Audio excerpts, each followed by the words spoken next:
rich is having wealth or great possessions, abundantly supplied with resources, means, or funds.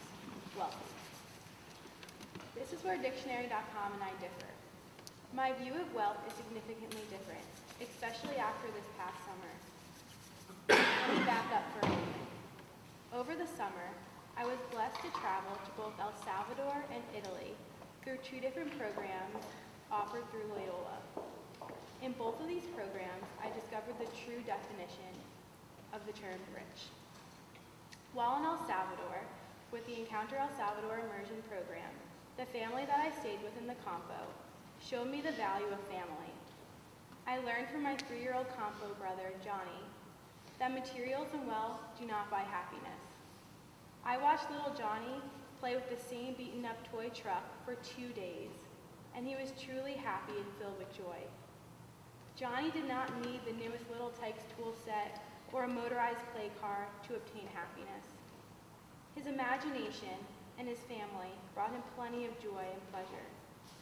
He loved chasing the dogs around the dirt and scaring the chickens roaming through their house. He further enjoyed lying on his bed that consisted of a straw material patched together while joking and laughing with his 9-year-old cousin. The people in El Salvador had so little when it came to materials and money, yet they were some of the happiest people I've ever come in contact with. They looked at life as a gift from God, and they were thankful for every minute they had on earth. When I returned to the guest house that my group was staying at after the Campo, I was challenged with the reality that I was able to return and sleep in a nice comfortable bed, take a nice hot shower, use a toilet, and indulge in other luxuries that the people I just spent 3 days with may never get to experience. So often, we get caught up in the little things, such as not having the newest iPhone or keeping up with the designer brands. But in reality, what's really important is right in front of us, and we are blind to appreciate the gifts that God has blessed us with.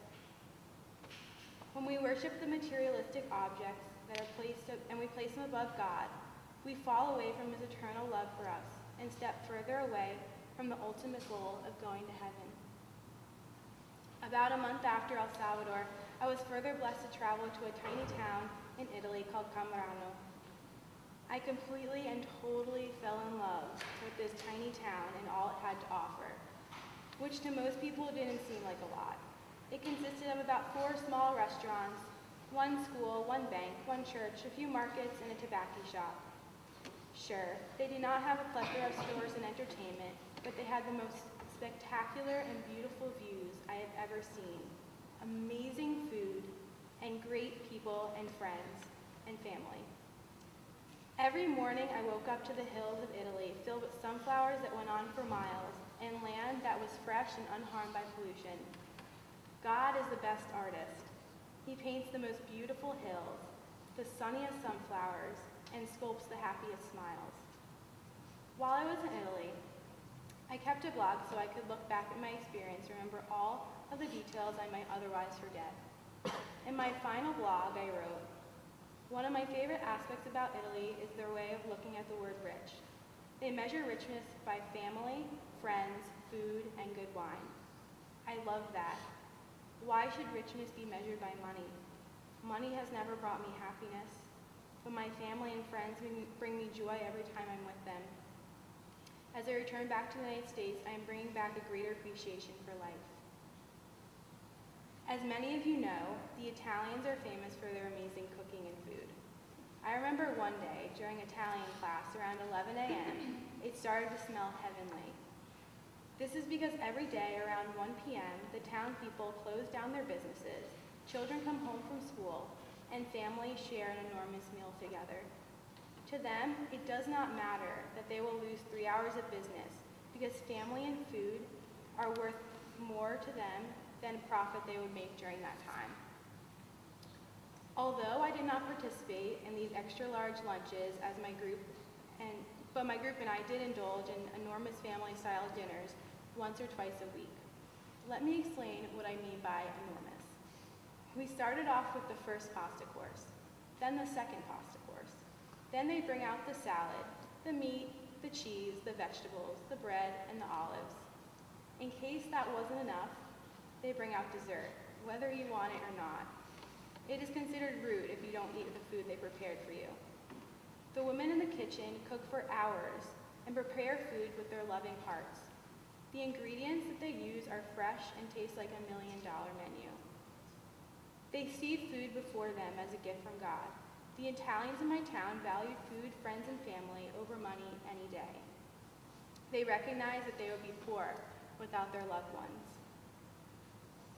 For the second half of my journey in Italy, I had an amazing opportunity to teach English to 10 of the children in the town. Each day, when the joyful and loving students arrived in class, they were eager to learn and excited to see what new words they would get to speak that day. Waking up to their exciting smiles filled my heart with happiness. My loving learners taught me how I am rich with knowledge. Not everyone has the opportunity to go to college, and going to Loyola is an incredible blessing and a gift from God. If it were not for my Loyola education, I would not have had the opportunity to travel to El Salvador and Italy to expand my views and beliefs. Although Loyola has an extensive selection of study abroad programs, there are other ways to see richness, the richness of God's creation. This past weekend, I was blessed to go on the outdoor retreat. Through my many times in the great outdoors, I have seen God everywhere I look. One of the most beautiful realizations that I found this weekend while camping was that I was blessed with God's creations. I was blessed to feel incredibly happy and to be with some of the amazing people. What more does a girl need? That, to me, forms a rich heart and brings me closer to God. When I fall into the trap of materialism and greediness, I am walking in the opposite direction of my ultimate goal here on earth, making it to heaven to spend eternity with my Creator who loves me unconditionally. Without these aspects in my life, I would have a poor heart. Through nature, time spent with my family and friends, and meaningful conversations, I find myself on my journey closer to heaven. Our true wealth is our faith. We are rich in faith, hope, and love. It is so easy to get caught up in the trappings of wealth in this life. We pray, O Lord, that we may be free from greed and selfishness. Remind us that the best things in life are free: love, laughter, and caring for others.